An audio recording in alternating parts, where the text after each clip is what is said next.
Halo semua, pada kesempatan kali ini aku akan menjelaskan mengenai model memori dari Atkinson dan Shiffrin. Berpikir adalah salah satu kemampuan yang dimiliki oleh tiap orang. Banyak sekali aktivitas atau profesi manusia yang tergantung pada kemampuan yang satu ini. Salah satunya adalah bagaimana sebenarnya proses berpikir itu terjadi. Salah satu teori yang membahas bagaimana proses berpikir manusia itu dikemukakan oleh dua orang ini, yaitu Atkinson dan Shiffrin, pada tahun 1968. Jadi, kedua ahli psikologi kognitif ini berhasil memaparkan bagaimana perangkat berpikir manusia beserta proses yang terjadi secara jelas, logis, dan sederhana. Dan teori mereka ini dikenal dengan teori pemrosesan informasi. Teori ini sudah banyak dimanfaatkan, termasuk di bidang pendidikan dan komputer. Nah, berikut ini merupakan model dari teori pemrosesan informasi dari Atkinson dan Shiffrin. Jadi, informasi diterima oleh manusia melalui panca indera. Penerima informasi awal pada indera ini disebut dengan memori sensorik. Menurut penelitian, informasi dari penglihatan hanya dapat bertahan kurang dari 1 detik di memori sensorik.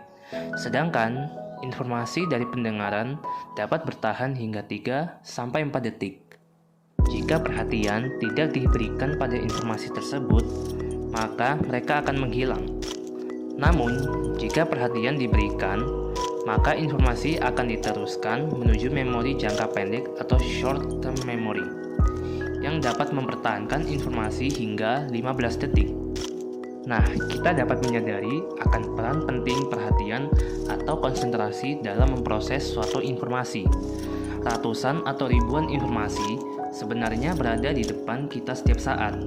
Namun, jika kita tidak memperhatikannya, maka sekian banyak informasi itu tidak akan memasuki pikiran kita.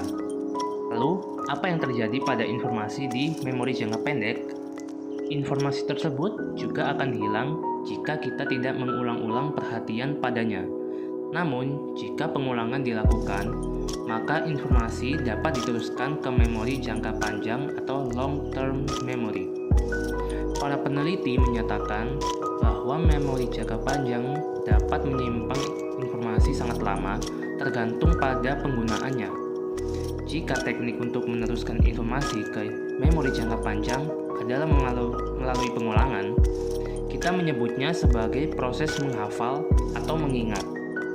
Cara lain untuk meneruskan informasi ke memori jangka panjang adalah dengan memahami atau istilahnya encoding. Maksudnya yaitu menghubungkan informasi baru tersebut dengan berbagai informasi lama yang telah kita miliki atau yang sudah kita tersimpan dalam memori jangka panjang sebelumnya. Cara ini diyakini membuat informasi dapat lebih bertahan lama di memori kita.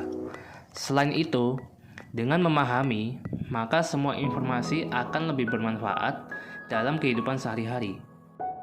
Berbagai informasi yang tersimpan dalam memori jangka panjang sewaktu-waktu dapat dipanggil oleh memori jangka pendek jika kita memerlukannya.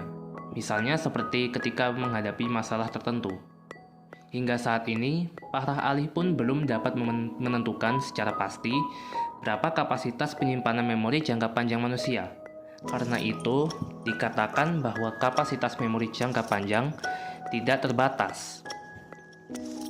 Sekian penjelasan mengenai model memori dari Atkinson dan Shiffrin. Terima kasih.